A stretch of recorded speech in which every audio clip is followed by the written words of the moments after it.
հեքիաթներին հավատում են միլիոնավոր մարդիկ։ Իրականությունը գիտեն միայն նրանք, ովքեր միշտ ստվերում են։ Սա հայկական շոու բիզնեսի իրական պատմությունն է։ Ողջույն, սա Փոփ հանրագիտարանն է։ Մենք կրկին տակնու վրա ենք անում հայրենական փոփն ու հարակից ոլորտները, ինչ որ հետաքրքիր բան գտնելու մանրախույսով։ Մենք չենք քննարկում այն ամենն, ինչն արդեն հասցրել է տեղի ունենալ եւ քննարկվել անցնող շաբաթների ընթացքում։ Մենք ստեղծում ենք նոր միտումներ նոր սկանդալային քննարկումների համար։ Այս շաբաթ եւս Փոփը Միացյալ Նահանգներից ներկայացնում է հարցազրույց ժամանակակից ամենակննարկվող եւ հետաքրքիր արտիստներից մեկի հետ։ Նրա մասին մենք շատ ենք խոսել, բայց չափազանց անկեղծ հարցազրույցներ հիշել դժվարանում ենք։ Հուսով ենք այսօր այն կստացվի։ Մարդիկ չեն կարողանում գալ ներկա գտնվեն քո համերգին։ Առաջ ձայնասկավառակ էր վաճառվում, այսօր ձայնասկավառակ չի վաճառվում։ Օրինակ Միացյալ Նահանգների շատ խանութներում մենք տեսնում ենք վինիլային սկավառակներ։ Մենք ունենք շատ լավ երգիչներ, որ տարին մեկ տեսահոլովակ են նկարանում, բայց в конце придется спеть.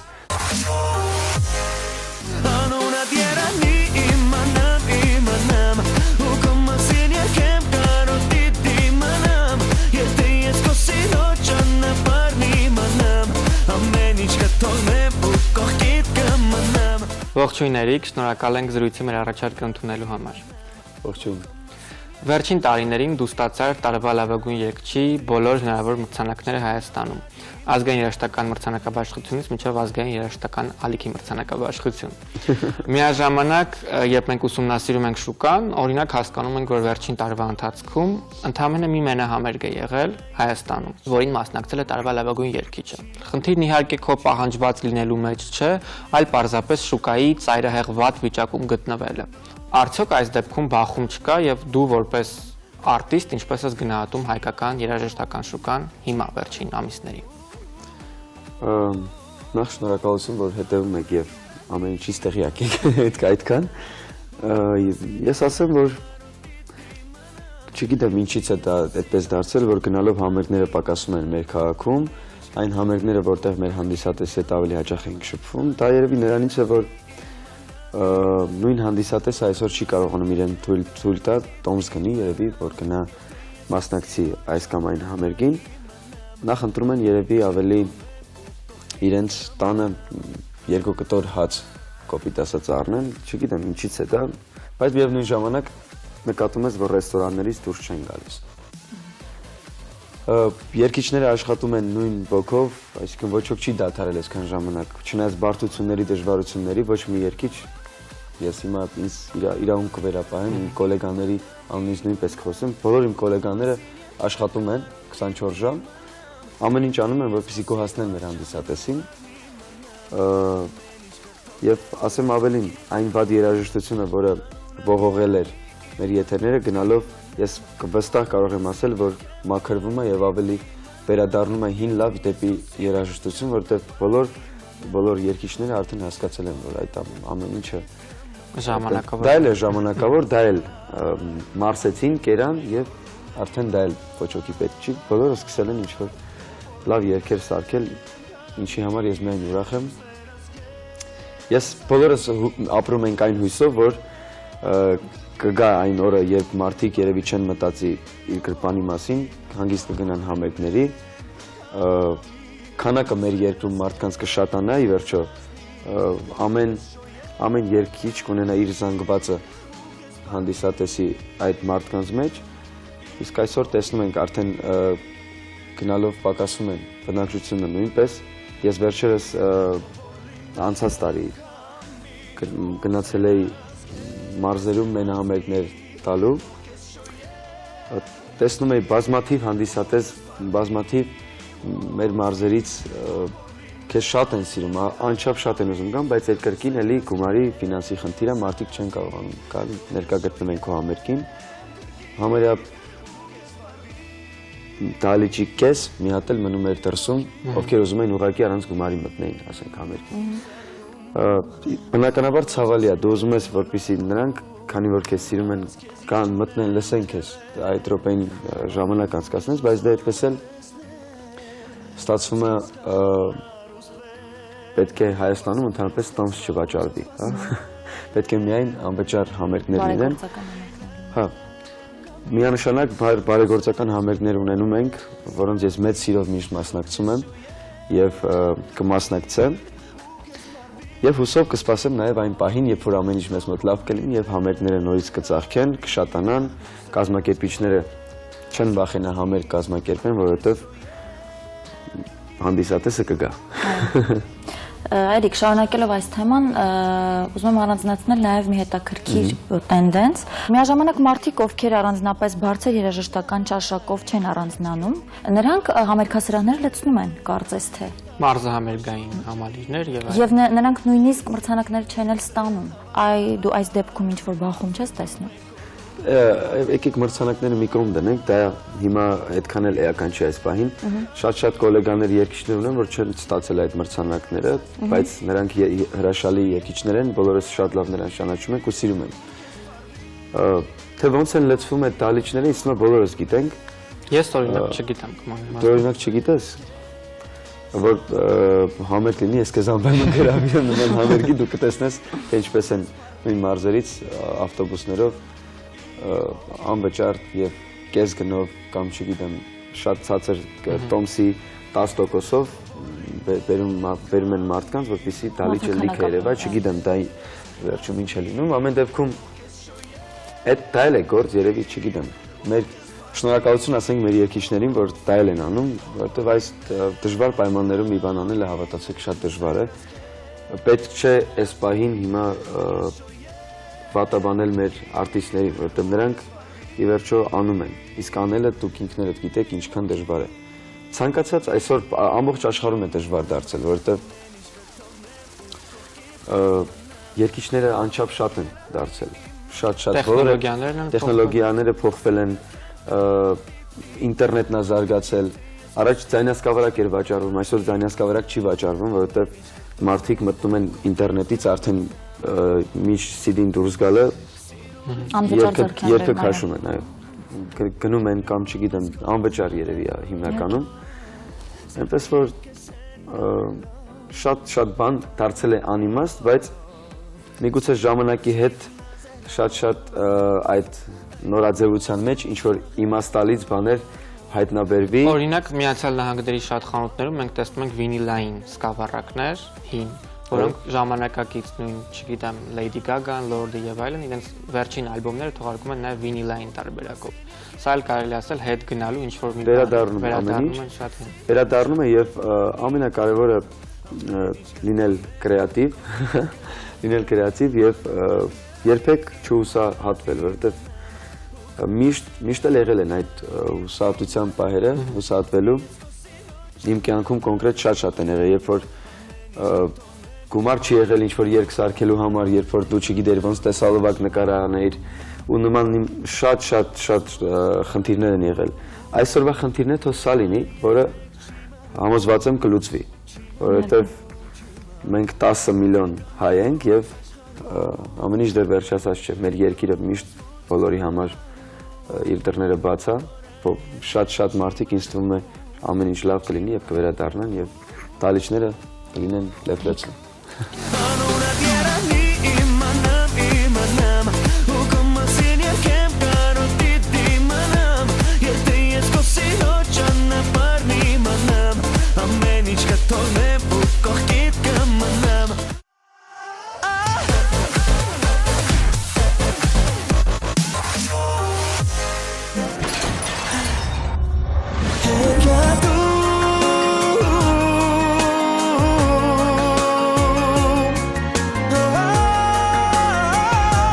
Դու մեր երկրի ամենաքննարկվող երիտասարդ սերնդի երգիչներից մեկն ես, բայց միաժամանակ քեզ ամեն երեկո կարելի է տեսնել Երևանյան ակումբներից մեկում երգելիս։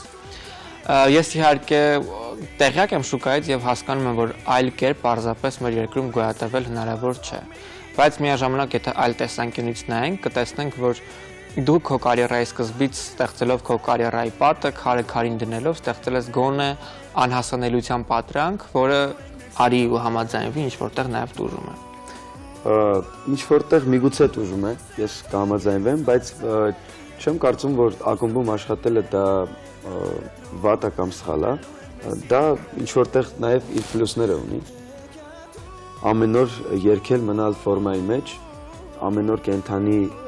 ելույթ ունենալ քո հանդիսատեսի առջև, այն հանդիսատեսի, ովքեր քեզ շատ են սիրում եւ ամեն օր գալիս են քեզ լսելու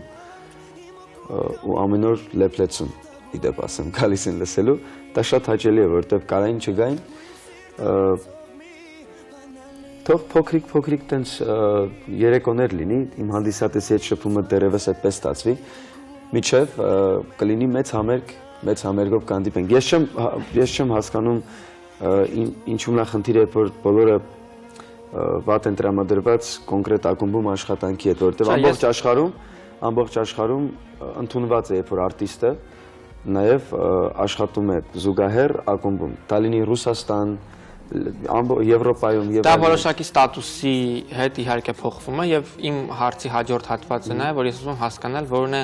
ակումբում երգելու եւ ռեստորանում երգելու տարբերությունը։ Տարբերություն չկա, որտեղ վաճառվում է խմիչք, ինձ թվում է բոլոր տեղերը նման են, որտեղ երկու բաժակից հետո բոլորը մի նման են դառնում։ Տարբերությունը չկա։ Մեզ մոտ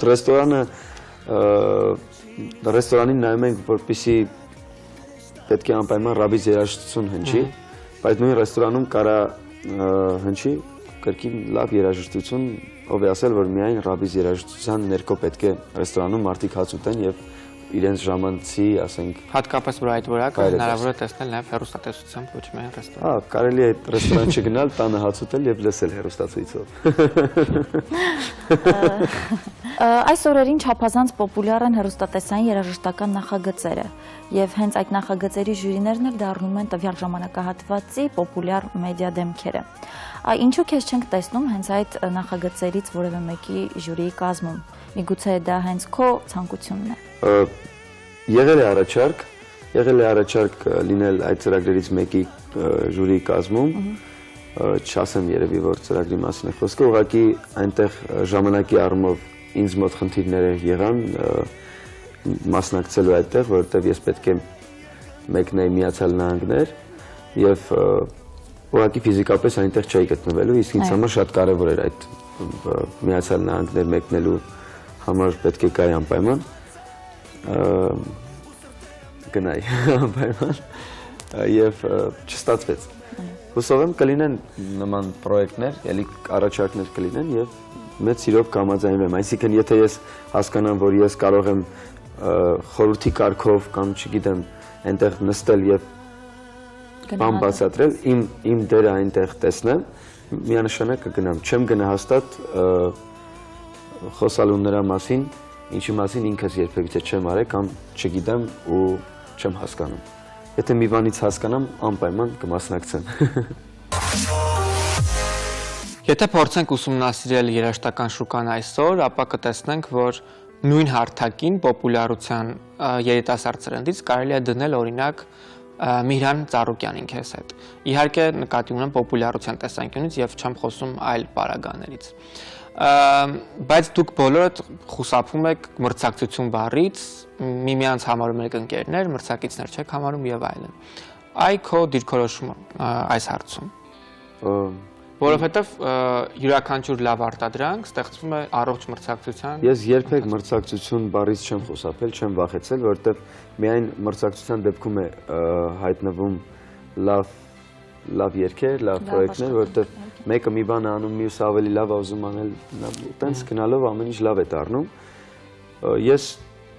չգիտես ինչի Միրանին կոնկրետ Ծառուկյանը, որը իմ շատ լավ ընկերն է, երբեք չեմ համարել մրցակից, որովհետև որպես ընկեր եմ ես միշտ նրան նայել։ Ես շատ ուրախ եմ, որ նրա մոտ ամեն ինչ շատ լավ ստացվում է եւ միգուցե մարդիկ այդպես համարում են, թող այդպես համարեն, ես երբեք չեմ փորձել այնպես անել, որ Միրանից լավ լինեմ կամ մյուսից կան շատ էլի հրաշալի երգիչներ, մենք ուղղակի աշխատում ենք, փորձում ենք լավ ամենա վատ մրցակիցը իմ մեջ դա ես եմ։ Ես միշտ փորձում եմ իմ նախորդ երգից մի բան ավելի լավ անել։ Եթե լավ տեսահոլովակ եմ նկարանում, որը նստել է կոնկրետ այսքան բյուջե, փորձում եմ մյուսը մի փոքր ավելի այսքան թող նստի իմ վրա, այսինքն արժեքը, բայց ես ավելի լավ բան անեմ, որովհետև իմ հանդիսատեսին պետք է անընդհատ զարմացնեմ ես։ Իսկ զարմացնելը միայն լավ որակ ապահովելու դեպքում է լինում ինձ թվում է։ Երեք, ես տեղյակ եմ, որ Թբիլիսիում մանկության տարիներին դու հաճախել ես ջութակի դասերի։ Այո, երաժշտական դպրոց ջութակի բաժին։ Այո։ Արդյոք այսօր տիրապետում ես այդ երաժշտական գործիքին, այսինքն կարողանում ես մինչ այսօր նվագել։ Դե որ հաճախել եմ 7 տարի սովորել եմ, տիրապետում եմ որոշակի չափով, ճիշտ է շատ վաղուց չեմ նվագել, որովհետև իմ ջութակը, որը ես ունեմ Թբիլիսիում է, ես Փաստորեն պահպանվել է ջութակը։ Կա, հա, ունեմ, ճիշտ է, ոչ այդքան շատ թանկարժեք լավ ջութակ է, բայց ամեն դեպքում ունեմ ջութակ, որ ուզեմ պարապեմ որոշակի ժամանակ անպայման կկարողանամ նվագել եւ նման մտահղացում ունեմ անպայման մի օր նաեւ ինչ որ համար ջութակով անել, որովհետեւ բոլորը տեսնեն, որ իրոք տիրապետում եմ։ Այո, ջութակը ամենաբարդ գործիքն է։ Երբեք չեմ սիրել այդ գործիքը, այսինքն ինձ որպես ջութակար երբևիցե չեմ տեսել, միշտ սիրել եմ այդ գործիքը։ Պապայիս ցանկությունն է միշտ եղել, որ ես գնամ ջութակ պարապեմ,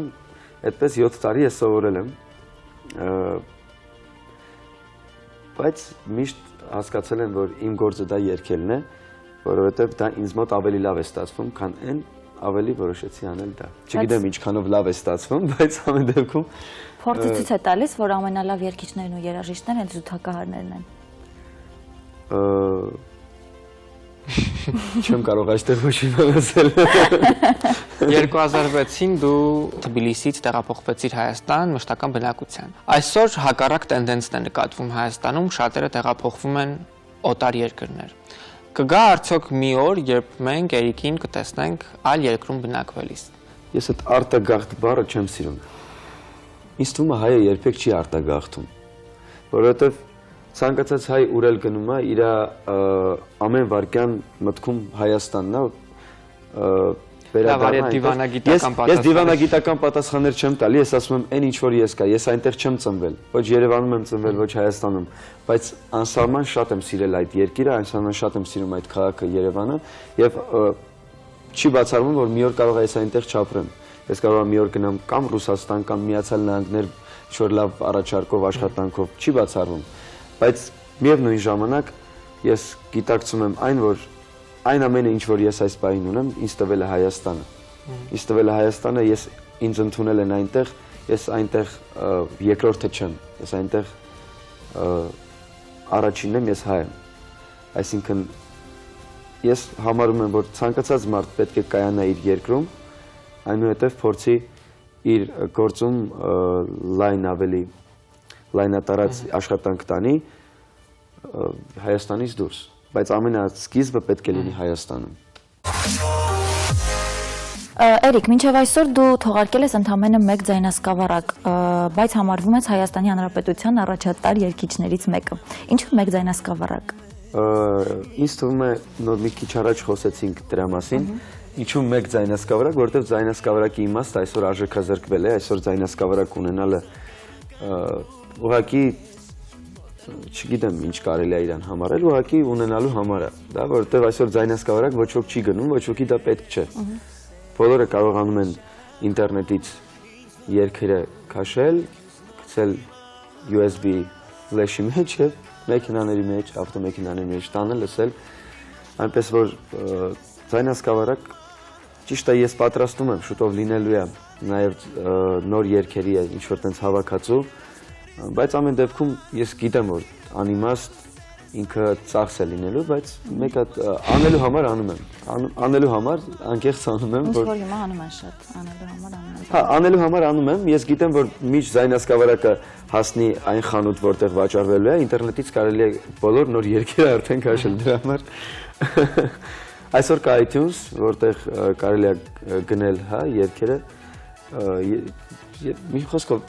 այսօր տեխնոլոգիաները զարգացել են, դրա համար ձայնասկավառակով չի այսօր երգիչը դառնում, այսօր դիտումներով են ինչ որ նայում, երևի նման բաներով են նայում եւ բացի դրանից իմ համար անկեղծ այդ ամենը ձայնասկավառակներ, տեսահոլովակներ, այդպես որ նայենք երգիչներ ունենք, որ տարվա ընթացքում այնքան տեսահոլովակ են նկարանում, որ մենք ամբողջ կյանքի ընթացքում ենք այդքան նկարանել, բայց այդ չի նշանակում իրան պետք է լավագույնը տալ կամ չգիտեմ։ մենք ունենք շատ լավ երգիչներ, որ տարին մեկ տեսահոլովակ են նկարանում, բայց նրանք ինձ համար լավագույններն են ու կշարունակեն մնալ լավագույնները։ Այդքան է։ Այսինքն քանակի մեջ չէ ամբողջ հարցը։ Այո, ռուսները մի հատ լավ շատ բան ունեն ասացված։ В конце придется спеть։ Այսինքն ինչքան տեսահոլովակ ուզում ես նկարահանել, ինչքան ձայնասկավառակ թողարկի, վերջում պետք է կանգնես հանդիսատեսի առջև, կենթանի, երգես եւ նրանք քեզ ընդունեն, կամ կընդունեն կամ չէ։ Հիմա փաստորեն Իդեպ ռուսական լիրիկական զեղումից անցնենք իմ մյուս հարցին, ես հիշում եմ նոր ալիք մրցույթում, ոչ այն տարի, որին դու մասնակցում էր, այլ մեկ տարի անց, թե ինչպես են այդ կազմը, աշխատակազմը, գլխավոր մարդիկ, Իգոր Կրուտոյից սկսած, քեզ դիմավորում, զրուցում, իհարկե նրանց վերաբերմունքը ակնհայտ լավ էր քո նկատմամբ եւ որևէ մեկը կարծես ավելի մեծ շանսեր չուներ նրանց հետ հետագայում համագործակցելու, քան դու։ Այ ինչու չստացվեց հետագա համագործակցությունը։ Միանշանակ ջերմ հարաբերությունները դա չի նշանակում, որ պետք է անպայման այնտեղ ինչ-որ բաներ սկսել։ Ես ասեմ, շատ բարդ է, այնպես չի, որ մի անգամից գնացիր եւ դարձար։ Մեծ աշխատանք է պետք տանել, պետք է գրվեն երգեր իրենց լեզվով, պատրաստվեն,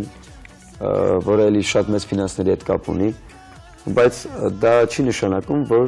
ամեն ինչ վերջացած է։ Ինձ թվում է համագործակցություններ կլինի կամ պլաններ, կապը չի կտրվում, ամեն դեպքում ինձ համար ես ոչ միտեղ չեմ շտապում, ինձ համար առաջնահերթը իմ գործունեությունը մեզ մոտ ծավալել, որովհետև այս պահին քիչ թե շատ ես գոհ եմ իմ աշխատանքից ու չեմ բողոքում, մտադրություն չունեմ, ինչ-որ բնականաբար մտածում եմ մեծացնել հանդիսատեսին, բայց ես համոզված եմ աշխարհի տարբեր վայրերում ունենք շատ հայեր, որտեղ նույնիսկ ծանոթ չեն մեզ հետ, շատ հեռու գտնվող հայեր, ինձ թվում է պետք է գրավել դեռ բոլոր հայերին, հետո անցնել մնացածին։ Այլազգիներին։ Այո։ Այսինքն կարող ենք հիմա արձանագրել այն փաստը, որ ներկայումս ժամանակակից փոփ արտիստի միակ փրկությունը արտասահմանում համերգներն են հայ համայնքի համար։ Վերջերս նկատվում է տենդենց, որ արտիստները հիմնականում մեկնում են արտասահման, ես նույնպես հիմնականում, եթե լինում է մեծ համերգ, վերջերս Ռուսաստանում էր համերգ, տարբեր քաղաքներում, Օրեր անց Միացյալ Նահանգներում, այստեղ Միացյալ Նահանգներում եւ այլն, այսինքն շատ համերգներ կան, որտեղ մեզ հրավիրում են եւ ավելի շատ են կասեի, քան թե մեր երկրում։ Երևի թե դա նրանից է, որ հայերն էլ այսօր արտասահմանում ավելի շատ են, քան թե մեր երկրում։ Ցավալի է, բայց փաստ է։ Օրեր առաջ, երբ մի ելույթի ժամանակ քեզ հետ կանգնած էր բեմում նաև Դիանա Մալենկոն հաղորդավարուհի, համացանցում սկսվեցին մեծ տարափով քննարկումներ ձեր հավանական սիրավեպի մասին լուրը։ Այ ինչ պատասխան եղավ նման դեպքում։ Միանշանակ մարդիկ միշտ քննադատում են, քննարկում են եւ փոքր բանից դարձնում են մեծ բան, միանշանակ բան չկա։ Ես այդ մարդուն իմ կյանքում երևի 4-5 անգամ եմ տեսել ու շատ ջերմ հարաբերությունների մեջ ենք մենք իրականում, որպես գոլեգաներ այդ բնակավարի, հա, ինքը հաղորդավարուհի, ես երգիչ, այդպիսի շփում, այդ օրն էլ մենք իրար հետ ուղղակի վարել ենք ընդամենը այդքանը։ Դե գիտեք ինչպես են, հա, տարածվում այդ խոսակցությունները, նորմալ է, ես չեմ բանանում, հաստատ ամեն ինչ նորմալ է։ Շնորհակալություն ջերմ եւ հետաքրքիր զրույցի համար։ Շնորհակալ եմ։ Ձեզ շնորհակալություն նույնպես։ Ձեր ծրագիրը շատ սիրում եմ։ Շնորհակալություն, որ անդրադառնում եք շատ կարևոր թեմաներին, ոչ միայն մարդկանց հուզող, այլ նաեւ մեզ արտիստներին հուզող, որ մենք կարող ենք եթերից նստել խոսել այսօրվա խնդիրների մասին, որպեսզի միասին մեր հանդիսատեսի հետ միասին հասկանանք ինչու՞մն է խնդիրը եւ փորձենք լուծել այն, որպեսզի հետագայում մենք ունենանք առողջ երաժշտություն, լավ երգեր, լավ հանդիսատես, գեղեցիկ համերգներ եւ ամեն ինչ տեղը գա։ Շնորհակալություն։ Շնորհակալություն։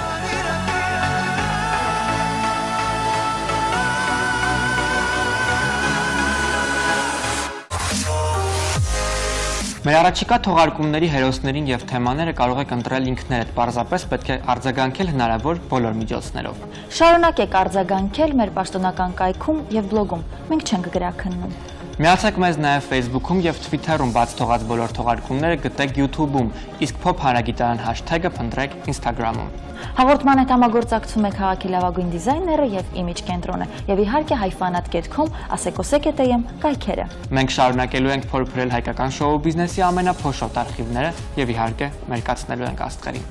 Առայժմ Հաղորդման գործընկերն է Ֆաինա խանութ սրահը, հասցե Թումանյան 37։ Հաղորդման գործընկերն է Ագա Քանքանյան իմիջ կենտրոնը, հասցե Իսահակյան 14, հեռախոս 56 58 95։